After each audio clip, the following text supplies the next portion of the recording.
Hello and welcome everybody to Humans of Reliability. Today I am joined by Mason Jones from Zapier, who I am very excited to chat with for the first time. So I'll toss it over to you, Mason, to introduce yourself and what you do. Awesome. Yeah, thanks for having me. Happy to be part of the series. So you've got an excellent group of people so far. I'm the director of internal platform, as we call it, at Zapier, and fairly new to Zapier. I had pretty much the same role at Lattice before this, and I lead a collection of teams across what we think of as internal platform here, which is like cloud infrastructure, Kubernetes infrastructure, developer experience, and maybe most relevant to this chat, a fairly new team that I formed called Developer Enablement, which is responsible for essentially helping developers run their stuff successfully in production. So observability, incident management, all those aspects of things. Awesome. That explains why you'd be familiar with our previous guest, Hazel, because I know she does a lot of talk about developer experience and enablement. And she certainly has some pretty incredible ideas around that. So that makes perfect sense. The first question I actually have for you, I noticed on LinkedIn, I always look at a guest LinkedIn before we chat so that I can, go in with a little bit of context. And I saw that you described yourself as a startup engineering leader, which makes perfect sense. You mentioned Lattice, another great Really customer. So I'd love to know, like, how and when you caught the startup bug, so to speak. I've almost literally never worked for a company that wasn't a startup. I've been in tech for an embarrassingly long time and sort of stumbled into the joy of working at small companies early on before the term startup really was used. I was working for like 10, 20 person tech companies, little companies in San Francisco, and discovered how much I like the flexibility. Oddly enough, I love the unpredictability of it too. So I've been the first engineer or among the first couple of engineers at a long series of companies. And then more recently kind of purposely took a step into slightly larger companies. So I worked at Credit Karma for a long time when we grew from about 350 people to 1,600 people while I was there.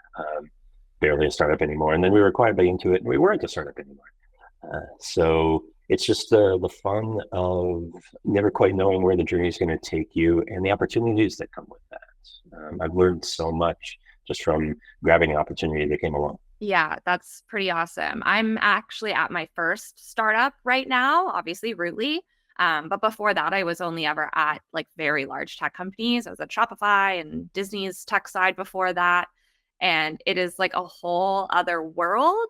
I think, coming a lot of the time, these like mid-size or like fresh IPO companies talk a lot about how they operate like a startup. And I think I like naively bought a little too much into that and then joined my first startup.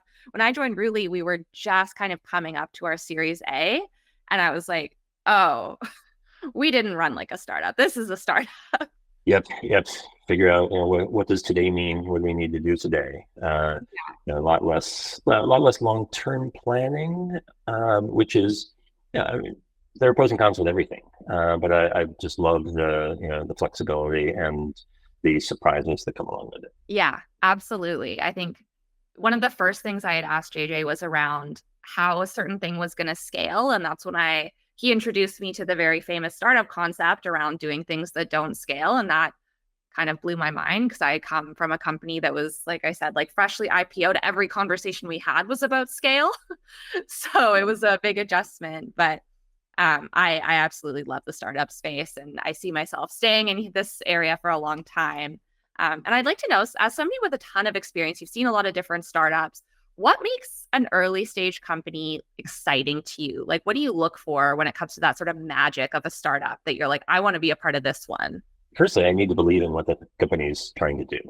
Right. I've always said like I'm not interested in helping build another photo sharing app. I want to know that what we're building means something, that people, if we're successful, that people will care, that it will make a difference. That's the first thing, because if you're not excited about what you're building, what you're trying to put in front of people, then that's what it's all about as a startup, and so that's just probably not going to be very much fun. Yeah. And then it's the people who are there and the learning opportunities for me. I I think probably my downside is that I get bored easily. So if there's not going to be a new challenge coming up, then I'm going to try to find one, and that can just get me into trouble. So I love to see the obvious clear opportunities to grow with the company. Yeah, definitely. I think really like being excited about the product is huge. That's what drew me to Rootly. I can't imagine working at a startup where you're not excited about the product because so much of it, I mean, we always say like everyone here is in sales, everyone here is in customer success. Like there's things that are just so shared and everybody works on product as well. So if you don't care enough about it to be excited about it, then there's just no reason. Uh, Absolutely. and speaking of challenges and boredom, one thing that is never boring is incidents and things breaking. So I'd love to know, as somebody on this sort of infrastructure side, if there's a piece of advice you might give a software company startup experiencing their first like real incident. I mean, yeah, when you're a really early company, you're probably not even going to have a super formal process around managing incidents because, like with everything else that happens at a small startup, it's all hands on deck for anything important, right? So, pretty much you get an incident and everyone's involved, um, and that's great, but that can also kind of burn everyone out. So lightweight process early on is really critical. To just, if it's nothing more than, having a rotation of, who's going to be, not even on call exactly, but who's going to be watching things and jumping into things first, and taking turns. Because we all know that, things can burn people out much more quickly than you expect. Um, and then the second thing is how you're going to choose to learn from the incident. If you're an early stage startup, you're going to have incidents. It's guaranteed 100%. If you're a big company, you are too. But with the small ones, you need to expect that you're going to have incidents because you're moving fast. You're trying to build stuff. You're getting out in front of customers quickly, and things are going to break more frequently. And that's okay, as long as you're prepared to learn from it and take the next step. So when there's an incident, do you just kind of fix it and then go on with work as usual? Or do you fix it, step back and think about, okay, how do we prevent this from happening again? What did we just learn from this? Then you're going to grow together and you're really going to make use of the opportunities that an incident puts in front of you. Yeah, definitely. I really agree with focusing on that post-incident learning.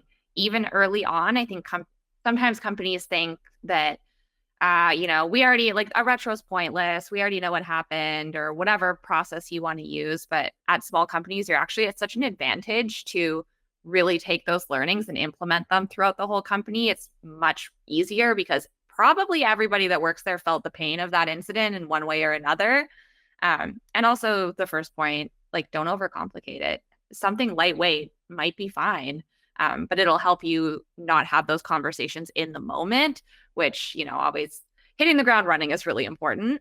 What's something you might look out for as like an early signal of an unhealthy developer experience at a company? When you realize that everyone's doing things their own way because they think they have to in order to make progress. I've been at companies where early on it was kind of a free for all, which can be okay when you're a half dozen developers and everyone's kind of doing their thing and trying to make things work. But it's going to start to stall out after that and cause negative repercussions because suddenly you're at 30 engineers, 40 engineers, and every team is doing things differently. There's no standardization. There's no way to lay a foundation that accelerates everybody because everyone's doing things differently. And that's where you start to have pain when people, shift from one team to another and suddenly don't understand how things work in this new world, where you can't select tools easily that benefit everybody because nobody's thinking the same way.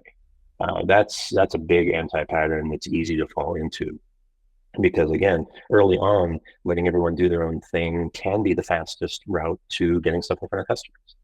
But you have to be watching for when that's no longer the case and you're losing the opportunity to just benefit everybody by standardizing and providing those tools that are common across everyone so that you're getting that leverage. Yeah, that's a great call out. That's actually something close to home. We're in the process of looking at becoming more opinionated and more explicit with how we build at Rootly and what our product philosophy is.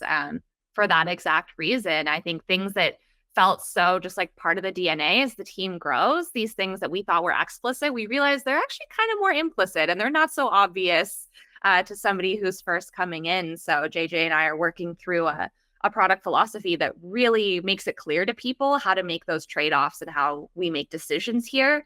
And it's tricky because you don't want to get overly prescriptive. You still need to leave a little bit of room to trust your people, but we've actually been really inspired by the linear method and their approach to, you know, they are kind of in like this interesting I don't know, cycle because they both build development software but also develop it. So they've kind of taken these principles of how they build and infused it into their product, which is something that we're just really fascinated by. So shout out to Linear. You guys are doing cool stuff. um, Nice. and the other question I have for you is a totally non-work related question. Well, maybe it is still work, just a different kind of work, which is your record label. You have founded a record label, and it looks really interesting. So I'd love to just hear more about it and the type of music that you're producing. Yeah, it's been a wide variety of music over the years, and I've been running the record label both more actively and less actively over the years, just depending on what else is going on. I actually did spend about a year not in tech, just running the record label. But that was not a great way to pay the rent long term, it turned out.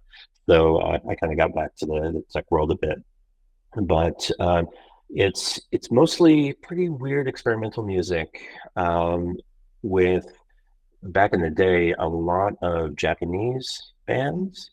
I got connected to the independent music scene in Japan years ago and started going there every year or two, playing shows and meeting bands, and then I ended up booking tours for bands over here in the US, putting out their records and just building this bridge, which was really, really fun.